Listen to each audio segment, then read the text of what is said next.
આજે ટ્યુશનના શોર્ટ બ્રેકમાં છે દાળમ છે અને ખારેક છે અને લંચમાં છે મોગરની દાળ ને ભાત. તો એણે મને ડિસાઈડ થયું કે ભાખરી પીઝા એ ઘરે આવીને રાતે ડિનરમાં ખાશે. તો જુઓ, ચેતનને પણ મેં આપી દીધું છે, સલાડ આપ્યું છે અને મોગરની દાળ ને ભાત. તો આજનું છે અમારું ટિફિન. તો જુઓ, આજે ડિનરમાં છે ભાખરી પીઝા. ભાખરી બનાવી દીધી છે અને બસ હવે આપણે આ બધું ગાર્નિશ કરી દઈએ અને બનાવી દઈએ ભાખરી પીઝા.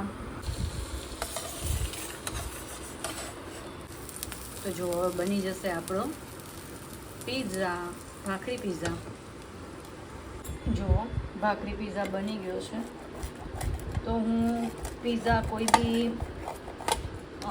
પીઝા મારે જ્યારે પણ બનાવવાના હોય ને તો આવી રીતના ભાખરી જ બનાવી દઉં છું અને ભાખરી પીઝા જ ખાઈએ છીએ. જ્યારે બને જેટલું હું મેંદો અવોઇડ કરું છું. તો જો ટ્વિશાની કાલની ડિમાન્ડ હતી કે મમ્મા ભાખરી પીઝા ખાવા છે, તો જો મેં ભાખરી પીઝા બનાવી દીધા છે.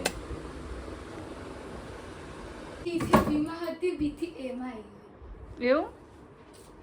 હવે એ ફર્સ્ટ વાળું છે એ પછી એથી પહેલા દીદી એ પછી એમાંથી ત્યાં હોય. એમાંથી ક્યાં હોય? જે દીદી જે ગ્રુપમાં છે ને એ વાળું ગ્રુપ. એ કયું ગ્રુપ છે એ બીજું? મને નહીં ખબર, એનું કંઈ નામ નથી. અંડર 14 અંડર 19 એમાં તો ભાઈ એમ જ આવે. એવું એમ? તો એમાં આવી ગઈ. આજે કીધું સરે તને? આજે આવી. હે? હું બેટિંગ માટે આવી અને મારી ફ્રેન્ડ બોલિંગના લીધે એણે આજે 3 વિકેટ લીધી. બરોબર. કોંગ્રેચ્યુલેશન્સ ટ્વિશન. અને મેં એ ગ્રુપમાં બેટિંગ કરી કેમ કે છે ને અમારા ગ્રુપમાં આમ ઊંચું જો. બોલ કેમ કે અમારા ગ્રુપમાં કોઈ સરખું બોલ નહોતું નાખતું એટલે સર મને એમાં મોકલી. પછી મેં એમાં સારું પરફોર્મ કર્યું એટલે હું એ ગ્રુપમાં ગઈ. વાહ, મારી ફ્રેન્ડ બી ગ્રુપમાં આવી. બીજું એ ગ્રુપમાં આવી ગઈ. વાહ. ડાયરેક્ટ એ ગ્રુપમાં ઈ તો તારી પછી જોઈ નથી ને? બી થી એમાં આવી. એટલે સીમાં હતી પણ એણે કેચ પણ એના થ્રો વધારે સારા જતા અને મારું કેચ થાય છે. એટલે પછી એના લીધે એ બીમાં આવી ગઈ અને હમણાં મારી બેટિંગ જોઈને પછી મને એમાં રાખી દીધી. એવું કીધું કે સરને હમણાં બોલું.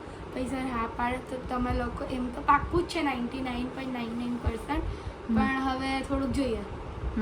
વાહ, વેરી ગુડ. ચલો, ભાખરી પીઝા તૈયાર છે તારે, ચલો ખાઈ લો. બાય. જો ટ્વિશાના ડિમાન્ડથી આજે બન્યા છે ભાખરી પીઝા અને ટ્વિશા મને ટેસ્ટ કરીને કહેશે કેવા છે. સારા છે. આ તો બહુ થાકી ગઈ નહીં? બહુ હાર્ડવર્ક કર્યું ને થાકી જવાય છે આખો દિવસ. તો જો જમશે હવે થોડીક વાર રેસ્ટ લેશે ને ત્યાં પાછું હોમવર્ક. રમ્યા ને એમાંથી એકવાર બોલ થયો. બોલો કોની બોલ પર? હા, જેની બોલ પર હું લાસ્ટ ટાઈમ મેચમાં બોલ થતી એની બોલ પર મેચમાં એકવાર બોલ થઈ. અચ્છા. આજે પાછી મેચ હતી તારી? ના, મેચમાં. લાસ્ટ મેચમાં? નેટ્સમાં. હા, નેટ્સમાં શું થયું? એમાંથી જ પાછી બોલ આઉટ થઈ ગઈ. તો હવે તારે એનાથી ધ્યાન રાખવાનું અને કેવી રીતના બોલિંગ નાખે છે એ સમજવાની. બાય. ટ્વિશાને આવ્યું છે કોમ્પિટેટિવ એક્ઝામનું આવ્યું છે. ઈ કેટ અને એમ કેટનું છે. તો એને ઈ કેટ એટલે ઇન્ટરનેશનલ ઇંગ્લિશ લેંગ્વેજ કોમ્પિટિશન. તો એમાં એને પાર્ટિસિપેટ કરવું છે. તો જો આમાં બુક્સ બધી લેવાની હોય તો આ વાળી બુક્સ મેં લખી દીધું છે ટીક કરીને. અને જો આ બાજુ ફોર્મ છે તો આ બાજુ ફોર્મ એ ભરી દીધું છે અને આ બાજુ બુક્સનું પણ લખી નાખ્યું છે. એકચ્યુઅલી તો ટાઈમ તો મળતો નહીં. એક્સ્ટ્રા જે છે એ ભણવાનો ટાઈમ નહીં મળતો અને હવે એક્સ્ટ્રા તો ક્યાંથી થશે. પણ હવે કમ્પલસરી કીધું છે તો મેં કીધું ચલો કંઈ નહીં, ભરી દઈએ. તો જો અત્યારે જો ચેતન કરાવે છે ટ્વિશાને મેથ્સ કરાવે છે. 2 જણા. ફાઉન્ડેશન બુક થોડું હાર્ડ આવે છે તો ચેતન હેલ્પ કરે છે ટ્વિશાને. તો જો આમાં કોફી પણ બનાવી દીધી છે તો એ પણ હું પીવું છું જોડે જોડે. જો આવું ડેકોરેશન આવડું મોટું ટ્વિશન બધા કરે જ આવું કે તું એકલી કરે? બધા કરે છે એમ? તો જો ટ્વિશન આવી રીતના એક આખું પેજમાં વેસ્ટ કરે છે. પણ હવે આજકાલના છોકરાઓ હવે આપણે તો આવું પેજ નો વેસ્ટ કરતા, પણ હવે છોકરાઓને હવે ડિઝાઇન કરવી હોય થોડી. અને આટલું આની માટે છોડ્યું. શેના માટે? અચ્છા, એ નીચેથી પાછું ચાલુ કરી દઈશ એમ?